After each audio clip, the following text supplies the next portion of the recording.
we have a news story that we're sharing, and I love this story. It highlights a business and really a business model, right? Mm-hmm. That is Yep. changing the way, truly changing the way that food business is done. And Mm-hmm. we get to celebrate this regional system, this regional food system that is really utilizing sort of non-mainstream infrastructure. Yeah. And the result of that is that the farmers and producers, I'll call them, they get to maintain more of the margin, right? More of the revenue that their product is generating when it goes to that final consumer, which is, something we touched on in the last episode, this idea of different ways of doing business, different forms of infrastructure that work very differently than the national distribution models that we currently have. And, this idea that I truly believe in, which is that it can bring financial benefit to not only the owners of that business, but also the producers and the farmers who sell through that business, the employees and the community at large. And I think we absolutely see that in this article. Yeah. And so this article, which came from Civil Eats, and we're going to link to it in the show notes like we always do, One of our faves. it is really telling the story of farm stops, Mhm. right? And specifically, the first one that we really meet in this story is Argus Farm Stop, which was founded by William Brinkerhoff and his partners about 10 years ago. I thought this was really interesting. They started the Farm Stop with only $180,000, Mhm. right? Now, today, they operate two different markets with two cafes. They employ 65 people Yep. and they partner with roughly 200 local farms, which, by the way, I don't know if we said this yet. This is in Michigan. Mhm. Okay. So 200 local farms in Michigan, food producers and artisans. And in 2023, the stores made $6.5 million in sales. That's amazing when you think about the area that this farm stop covers, right? The number of people that are supporting this and the fact that $6.5 million of revenue, passed through these two locations. It's really, really awesome. And if you take that number, that 6.5, and you then take into consideration that farmers at these farm stops set their own prices, as do the producers and the artisans, I believe, and they get to keep 70% of the revenue. That's Yeah. massive. We're talking about 70% of $6.5 million going directly into the pockets of what we're going to call small businesses to sort of cover, cover that whole spectrum of, folks who are selling there. It's really amazing. And the model is a consignment model, right? So the way that it works is Yeah. that farmers bring their products to the farm stop maybe once or twice a week. I think it depends on the type of product you have, the type of farm you are, et cetera. But you bring it to the farm stop, you unload it, right? You price it yourself. And then the sales happen and you get reimbursed, right? That 70% for the products that are sold, like from your farm. I think it's a really, really interesting model. And as they say in the article, it sort of lands somewhere between a grocery store, a farmer's market, and a food hub, which is really interesting to think about. Yeah. Yeah, and going back to this idea of the producer keeping 70% of that sale price, right? Of the Mhm. revenue. That is a significant difference, right? From the average, what we see is 15% of any retail going Yeah. to the growers, the producers, the artisans. Yeah, what you're talking about there is like the, larger scale grocery store, like a quote unquote traditional grocery store where perhaps 15% will actually make it back to the farmer. What Kim Bayer, who is the owner of Slow Farm, which is a farm that actually sells their organic produce to Argus, about this percentage difference is that rather than being price takers, which is what you are when you are working within this national distribution or working with really large national grocery chains, you actually get to be the price maker. You are literally able to price your product on the shelf at Argus and at other farm stops, which just does not exist in what I'm going to call, traditional grocery retail.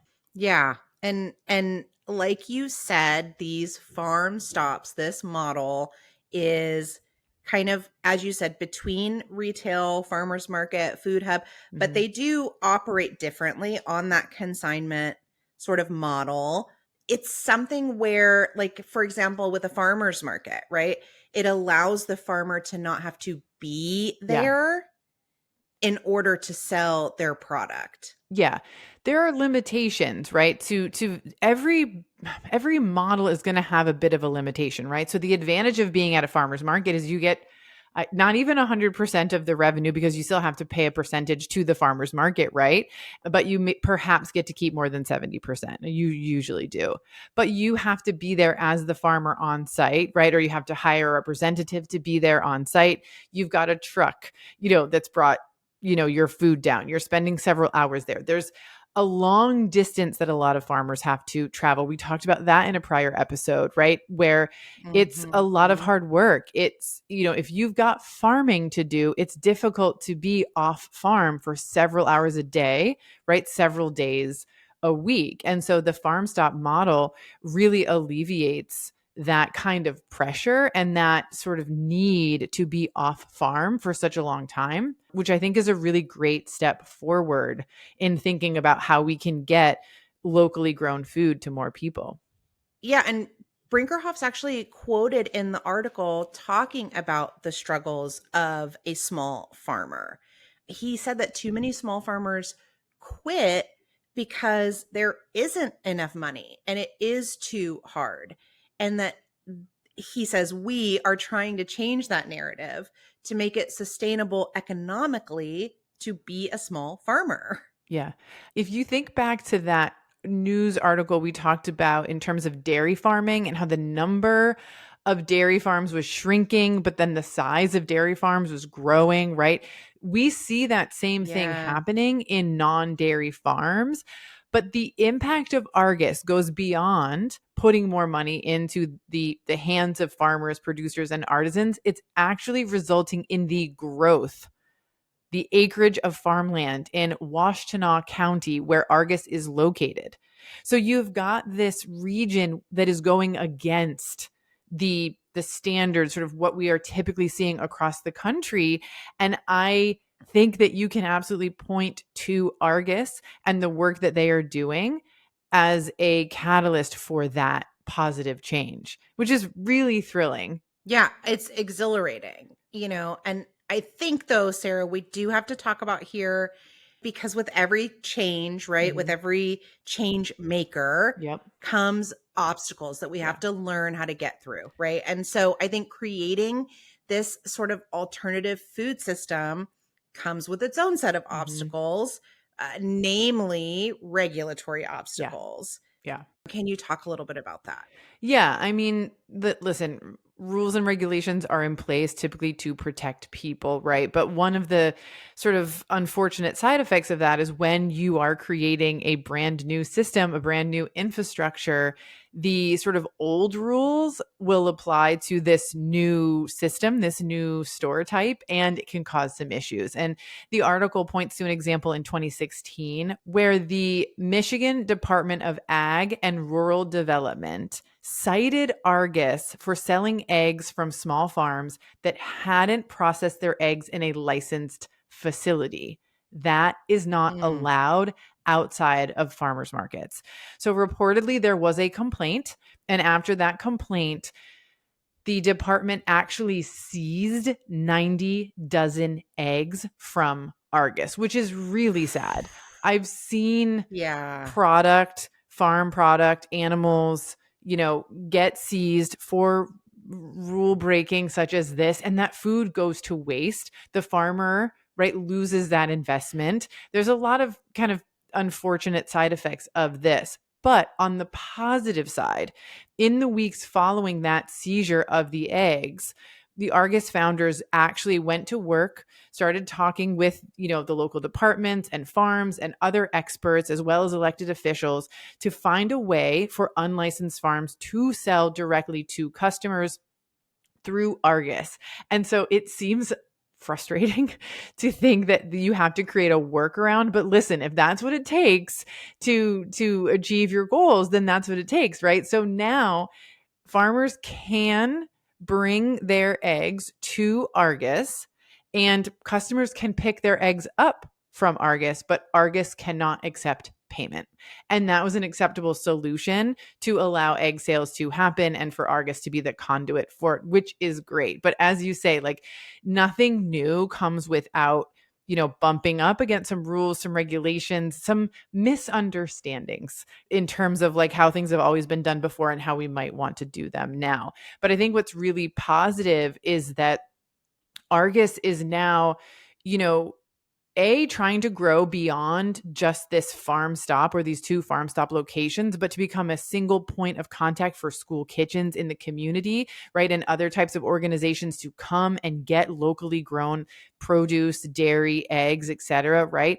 And it's continuing to build a network, right? And to create resilience for a local food system who's now not just relying on home consumers, but has a more diverse clientele, if you will. And then one step further is that they're actually starting to take the lead on education. And in March, they held the first annual National Farm Stop Conference in Ann Arbor.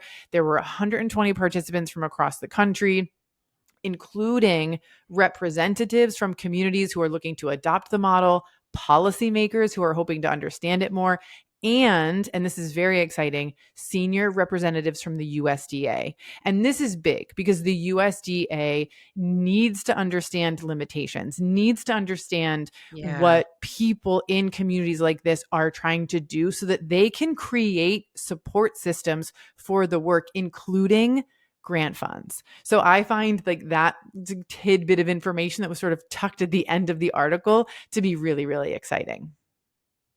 Yeah, grant funds and education, right? Mm-hmm. Because Yep. anytime you're introducing something new, as we just talked about, you're going to Yeah. run into regulatory issues. Like everything that Argus has learned over the past 10 years to be able to share that with Yeah. others who want to adopt this sort of model and system Yeah. in their local communities, like that's such a treasure, Yeah. really. Yeah. And honestly, Sarah, it just takes me back to something that you really talked about in our last episode, where we talked about the sale of Siete Foods, Yeah. which was you very explicitly expressed, right, that a change in the food industry needs to happen, Yeah. but that at the same time, there is absolutely in no world that you felt like that should be on the shoulders of food founders, Yeah. but that also we don't have to wait for change in the infrastructure, in the system.